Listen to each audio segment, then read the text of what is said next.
What are your reflections on the experiences as we come to this year's World Cancer Day? What are the most important lessons from the 8 years of your life since you were diagnosed with leukemia?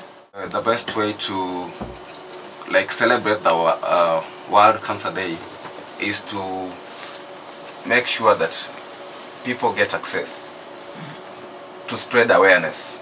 If a treatment is available, make it known to everybody so that people, when people hear about cancer, one, they think costs, two, they think death, three, they think, this is too big or too overwhelming for them. So it's just spreading awareness, and if something that is something that Henzo is doing, and we also have so many support groups under the big umbrella KENCO, the Kenyan Network of Cancer Organizations, where through this we can access every part of the country to make sure that they get the message. There are also second-line drugs for those patients who don't respond, to the fast treatment. Are these drugs also available through your collaboration with Max Foundation?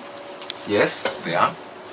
And the good thing is also these second-line drugs are catered for by NHIF, some partly, in part, and they're quite expensive, but you find that if we can find a way to make these drugs free of charge, because the Max Foundation caters for part of it, the government also caters for part of the payment through NHIF, and then the supplier Novartis also caters for part of it also.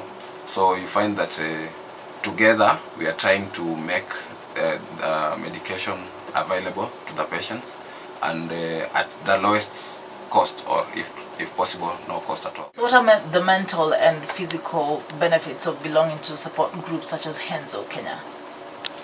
It's really helpful because it makes you feel at home.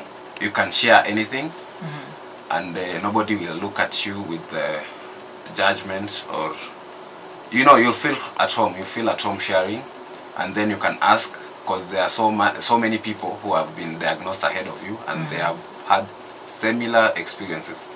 So you find that if I am going through something, or if a newly diagnosed patient is going through something, they can ask. We have a group, a WhatsApp group, even 3 of them now, because the numbers are too much. How often do you meet?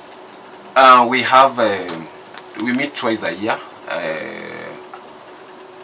In the major meeting is usually in September, on 22nd September, which we mark, which also marks as the World CML Day. It's celebrated across the world. So that's where all the patients come together. We ask questions. Also the caregivers and doctors also come. So patients get to ask any questions they want, and also just to catch up with everybody and to know how they are doing. What are some of the things you deliberate on, for example? Progress. How are people progressing? We know we get to meet every 2 weeks, but due to COVID-19, all the clinics were suspended because, we have to take care of the patients. Well, thank you so much for your comments as well that are coming through our Facebook page. Just thanking Livingstone for sharing his story. Lucy Wayego, thank you so much for that. Rachel Blode from Oloi Tok says, thank you so much for sharing, going through this. Laban Tanui Kaptel also tuned in from Nandi County, just thanking you for sharing your story with them. The international theme of World Cancer Day is I am and I will, meaning that we all have a role to play in reducing the number of premature deaths for cancer. How would you like to see individuals, whatever their positions, getting involved in the fight against cancer? It starts with me and you, actually. Yes. Right now here, we are spreading awareness. I am Millicent Aroka, and I will bring as many people to just talk about this, right? Yes. So it starts with, it's everyone's responsibility. Yes.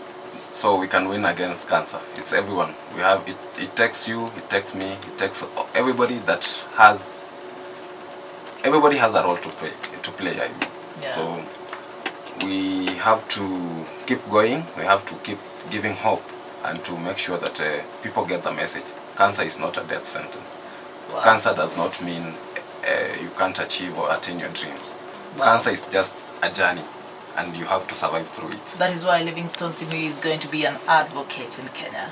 Thank you so much. Thank you so much for sharing with us your story. That's Livingstone Simiyu, who was diagnosed with blood cancer, also known as leukemia, in 2013. He's also the secretary of a support group called Henzo Kenya, which comprises of people living with leukemia. And he's shared with us his story. He's not, reneging on what he had planned to do with his life, which is to be a lawyer. He's gone through the paces and only has a few exams to go, and we love it because I know that he will eventually live his dream, because cancer is not a death sentence. And the most important thing is that we can all do something about it in our own spaces. You can do some artwork. How about you draw something that is going to actually be passing that message?